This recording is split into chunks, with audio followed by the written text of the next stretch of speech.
Alam nyo, minsan sa social media, may mga away na parang ang babaw lang tingnan. Pero pag sinilip mo ng maigi, may mas malalim pala itong kwento. At yan yung hihimayin natin na yon. Isang kakaibang banggaan sa online world sa tagitan ng isang vlogger at isang congressman. Isang away na nagsimula sa kalsada, sa isang protesta, at natapos sa computer games. Tara, simulan na natin. So, dito lahat nagumpisa sa isang tanong. Isang simpleng tanong mula sa vlogger na si Banat Bay, pero parang ito yung nagsindi ng mitya sa isang bomba. Isang simpleng puna na parang tumusok sa isang napakasensitibong ugat. Para maintindihan natin kung saan nanggaling ang tanong na yan, kailangan nating balikan yung gabi kung kailan nangyari ang lahat. Isang protesta sa isa sa mga pinaka-eksklusibong subdivision sa buong Pilipinas. Okay, so ito yung eksena. Isipin nyo to. Isang anti-Marcos protest sa labas mismo ng Forbes Park sa Makati. Ang leader, walang iba kundi si Congressman Kiko Barzaga mismo. Ang panawagan nila medyo matindi.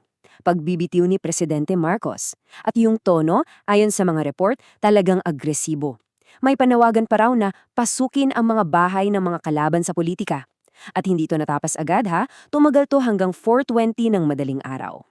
Gayon, pagkatapos ng gabing yon, lumipat yung gulo mula sa kalsada papunta sa social media. Dito na nag-umpisa yung harapan ng ating mga bida.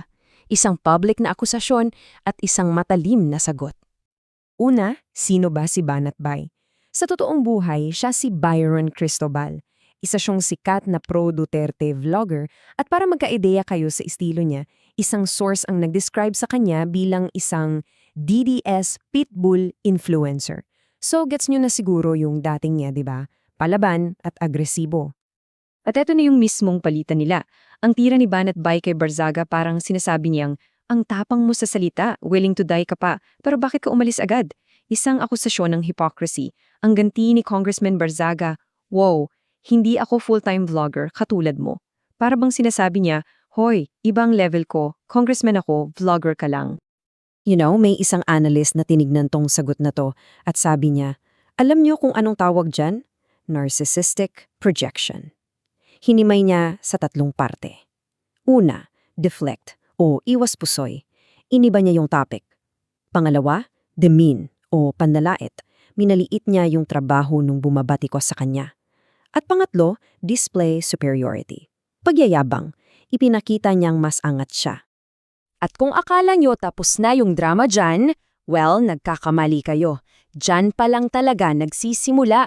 Kasi yung mga sumunod na ginawa ni Congressman Barzaga, yun yung nagpasabog talaga sa internet at nagbigay sa kanya ng bagong nickname, ang Game Boy Congressman. Para makita nyo kung gaano kabilis nangyari ang lahat, eto yung timeline. Linggo ng gabi, umalis siya ng maaga sa sarili niyang rally. Kinabukasan, Lunes ng umaga, boom, absent sa sarili niyang ethics hearing. At pagdating na October 14, boom ulit, inanunsya niyang kinasuhan na siya. Grabe 'di ba? Sunod-sunod. Pero yung pinakamalaking tanong talaga dyan, bakit siya wala sa ethics hearing niya? Napaka-importante noon, di ba? Ito na, pakinggan niyo to. Diretso mula sa bibig niya ha. Tapos na, ang hearing pagdating ko. Sobrang busy ko kasi kagabi, naglalaro lang ako ng game sa computer ko. Uulitin ko para malinaw. Hindi dahil may sakit, hindi dahil may emergency, dahil naglalaro siya ng computer games. Wow! At take note ha, yung ethics complaint na to, hindi to basta-basta. Sinampa to ng dati niyang partido dahil sa kakaibang asal daw. Kasama dyan yung biglaang pagtakbo for speakership, mga di umano'y malaswang litrato sa social media, at yung pinakamatindi, mga kilos daw na pwedeng mag-udyok ng sedisyon. Seryosong mga alegasyon. So dahil sa lahat ng gulong to, lumaki na yung usapan. Hindi na lang to tungkol sa isang vlogger at isang congressman. Ang tanong ngayon, ano ba ang sinasabi nito tungkol sa buong paksyon nila? Nagkakagulo na ba sa loob? Sila-sila na ba ang nag-aaway? At yun nga, gaya ng nabanggit natin, nagkaroon talaga ng consequences yung protesta sa Forbes Park. Kinonfirma mismo ni Congressman Barzaga na yes, sinampahan na siya ng kaso ng mga residente doon. So anong sagot niya sa kaso? Eto, pakinggan yung linya niya, parang pang pelikula. Sabi niya, Hindi nyo magagamit ang pagkakakulong para takutin ang isang individual na handang mamatay para sa kanyang mga paniniwala. Ang tapang pakinggan, di ba? Parang isang bayani. Pero, at ito yung matinding pero, tandaan nyo sinabi niya yan 24 hours lang matapos niyang aminin kung bakit siya na late sa napaka-importanting hearing. Gets nyo? Sa isang araw, ang linya niya, handa akong mamatay para sa paniniwala ko. Pero yung araw bago nun, busy ako, naglalaro ng computer. Yung magkasalungat na statements na yan, yun yung naging sentro ng katatawanan at pambabatikos. Ang laki ng agwat, di ba? At dito na pumasok yung isang analyst na binigyan ng pangalan yung nangyayari. Ang tawag niya DDS cannibalism. Ano to? Simple lang daw. Kapag ang isang grupo ay naubusan na ng kalaban sa labas, ang nangyayari, sila-sila na ang nag-aaway, sila-sila na yung nagkakainan. At para mas klaro, eto yung isang quote mula sa analysis.